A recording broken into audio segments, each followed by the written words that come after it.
Hello, great people. Welcome back to our channel. We're so excited to have you again. One of the very renowned cleric man in the Southeast has spoken again, talking about Father Mbaka, and he had thanked the IPOB and other people for listening to the voice of the elders, and then has preempted what will likely happen if Nnamdi Kanu passes on, even when he is in DSS custody. We're going to be looking at the perspective he's coming from, and also look at what Nigerians have to say in respect to this. But before we do that, if you've not subscribed to our channel, kindly hit the red subscribe button and also the bell icon so that you get notification anytime we publish our videos. The popular Catholic priest, Reverend Father Mbaka, says the death of the leader of the indigenous people of Biafra, Nnamdi Kanu, will spell doom for the country. It has been reported that Kanu is facing an amended 7 court charges of insurgency and treasonable felony preferred against him by the federal government. The IPOB leader has made 3 court appearances since June after security operative brought him back from Kenya illegally. Kanu's trial has now been adjourned until the 19th and 20th of January 2022, while the Biafran agitator has been reprimanded in the custody of the Department of State Services DSS. In a recent sermon, Reverend Father Mbaka stated that the death of Nnamdi Kanu will lead to renewed violence in the southeast and truncate the already established peace in the region. The priest stated that the IPOB leader has not committed any offense by fighting the injustice and marginalizations faced by the Igbos in the country, asking Nigerians to continue to pray for his release. Mbaka, however, appreciated the intervention of the stakeholders in the region that yielded results with the cancellation of the lockdown and the call for Kanu's freedom. He also frowned at criminal disguising as IPOB members to enforce the council-seated home order, asking security agents to arrest the enforcer. The spiritual director of Adoration Ministry, Enugu, Nigeria, advised people in the southeast states to go about their businesses without any fear.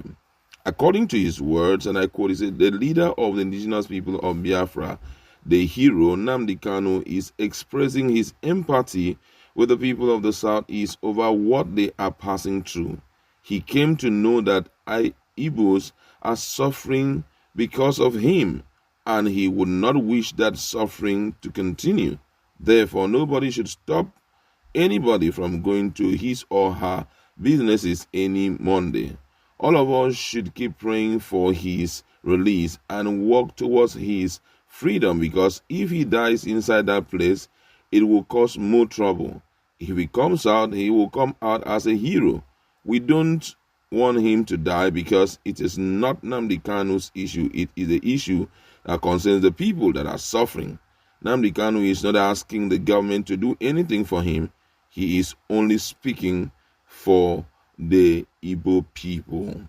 And that is absolutely true. Where Father Mbaka is coming from is nothing but the truth. I've never even thought of that, and I don't think anybody who is reasonable in Nigeria will ever think of a renowned self-determination agitator like Nnamdi Kanu to pass on. I mean, that one will be, I don't even know what will happen. If you have watched him the few times that he's been coming to the court, you notice the guy is very healthy and fresh, because they must take care of him in such a way that there shouldn't be any scratch on his body, because if that happens, we know what may likely happen. It may be something that I'm telling you, the whole Nigeria will not be able to control it. And that's why when they were talking about the issue of him having ill health and still he being held back, I was like, please, they should allow him go treat himself, maybe under the protection of some military people or something, but allow anything to happen to him, if it happen, the country, especially Southeast,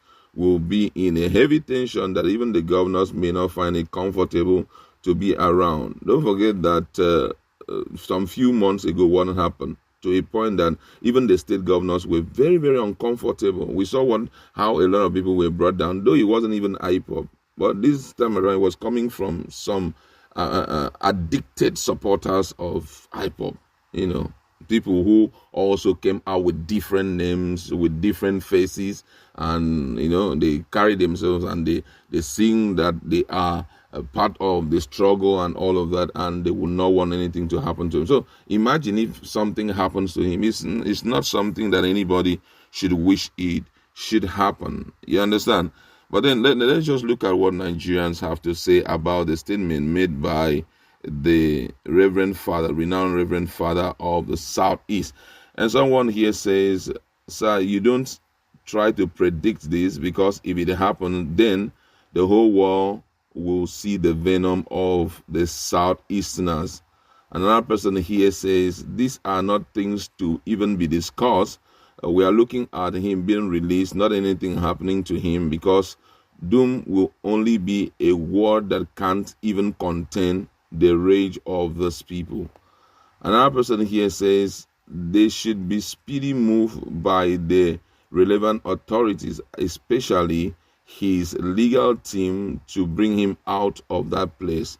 The supporters are waiting eagerly to see their leader once again walk freely. After all, he has not done anything. All what he's agitating for is the self-determination of the Igbo people, and it is something that will impact on all the Ndibos. Another one says here, this is a lesson to be learned speedily. All these issues would have been long resolved if the government of Jonathan had tackled the issue of Nnamdi Kanu, call him back home and see how he can resolve the issue. But everybody were quiet, and today look at what we are facing. Right now, the Ndibos are not even willing to accept any change. They want their own country, a country of their own.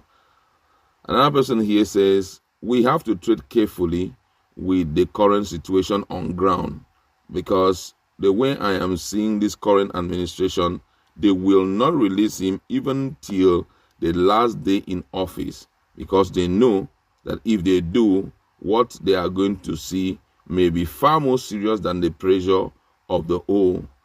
Another person here says, Ohanes and Ndibo should start acting as if they had negotiation with IPOB. For the fact that we are enjoying relative peace now, where there are no human beings going out to fight, does not mean that they should be quiet. If there is a political solution to this issue, they should do it speedily before these IPOB people will wake up. That's the time that we will now start running up and down. I do not want to see that happen again in Southeast. This one here says, sit at home should be effected again. That's the only way that we can trigger the interest of the federal government in this Southeast agitation. This one here says, me, I stand with Deji Adeyanju. He has suggested that we should hit them with another 2 weeks of sit at home. It's just a price that every one of us must pay. I think that is the right step in the right direction. If not, with our very eyes, we will see Nnamdi Kanu stay in DSS custody for the next 2 years. Somebody here answered him, God forbid. So many responses coming from different quarters. All right, we're going to leave it there.